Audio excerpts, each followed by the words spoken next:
Sunday, June 18th. The Titan submersible built by OceanGate departs into the ocean, on its way to explore the Titanic wreckage. On board the submersible is 5 men. Tour guide and creator of OceanGate, Stockton Rush, British billionaire Hamish Harding, French diver Paul-Henri Narguillet, and Shahzada Dawood and his 19-year-old son Suleiman Dawood. The crew departed at around 9 a.m. Eastern Standard Time, 400 miles off the coast of Newfoundland, Canada. Little did they know this would be their last departure.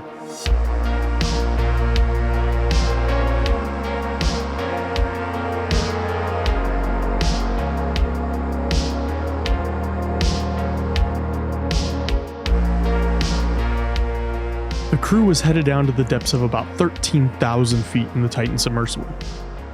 This is deeper than any other submarine can go. The crew was excited and ready to go on their adventure.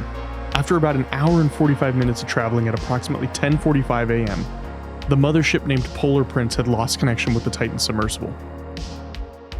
All comms had gone dark. The Coast Guard was notified at 5:40 p.m. that the Titan submersible was missing, and this caused a swift reflex of rescue ships to head to the area.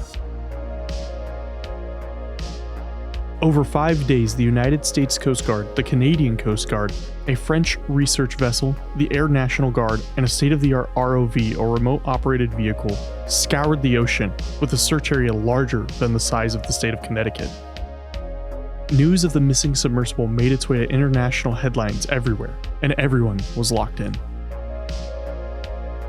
This is an account of what had happened during the several days that search parties were dispatched. Late Sunday night, crews arrived to help with the search for the Titan submersible. On Monday, June 19th, planes with sonar capabilities are deployed to scan the area and listen for any knocking or other noises that the crew would be making to the hull of the submersible.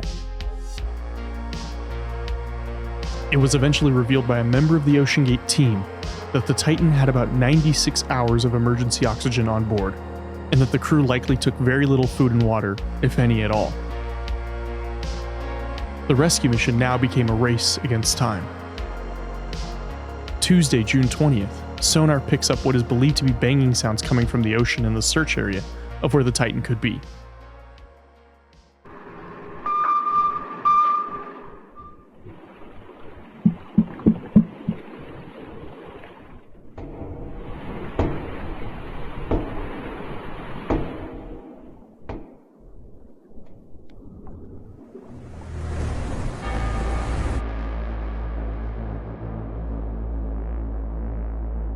A Canadian P-3 aircraft detected the noises, but searches yielded negative results.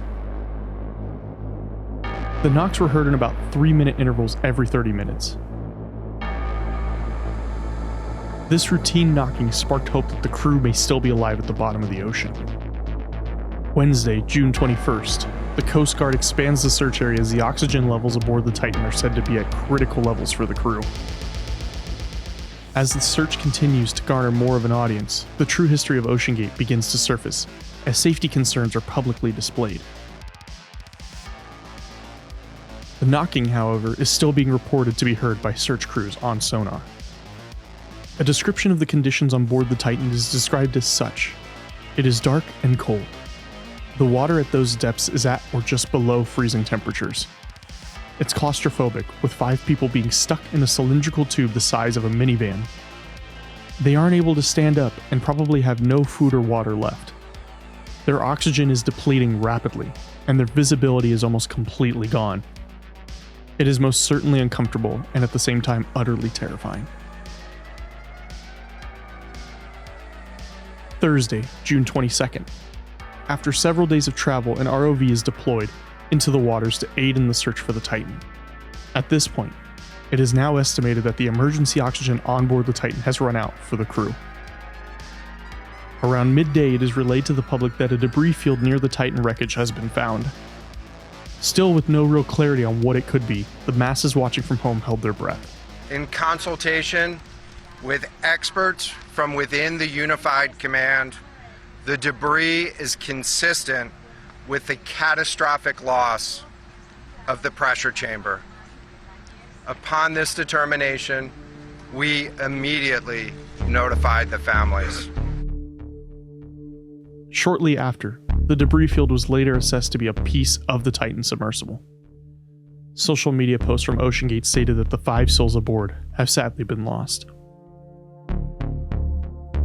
In another update, the US Coast Guard states that there were 5 major pieces identified to be from the Titan in the initially found debris field. The debris field was said to look consistent with that of a catastrophic loss of the pressure chamber. The vessel had suffered an implosion while under the water, which at the depth they traveled to, an hour and 45 minutes into their journey, would have pressure measured up at 6,000 psi. The implosion and subsequent pressure would have killed everyone on board instantly. The farther down they went into the ocean, the more exponential that the pressure became. The likely and tragic explanation is that when the mothership lost contact with the Titan, it was either then or very shortly after that the Titan imploded. This can be confirmed when the US Navy revealed that they heard sounds of what appears to be an implosion in the area of where the Titan went down at. Here is the sound that the Navy reported.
So what went wrong?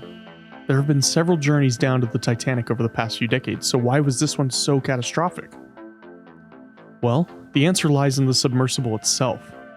The Titan was made out of experimental materials, one of which being carbon fiber, which is yet to be tested at those depths until this sub had went down.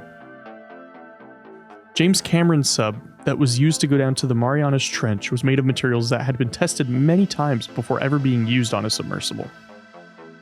The Titan was also controlled with a wireless Logitech game controller.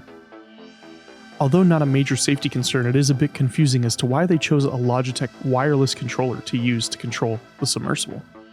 Another major flaw of the Titan sub is that it relied on Starlink for communication, and that was it. It didn't have any tracking or radio communication capabilities. It would take 8 hours for the Polar Prince to report the sub missing after initially losing contact. This alone leaves a lot of questions about OceanGate. The Titan was said to have multiple different ways to rise to the surface if power was lost, but even then with no communication, perhaps the concern should have been raised sooner by the team. Why did they wait 8 hours?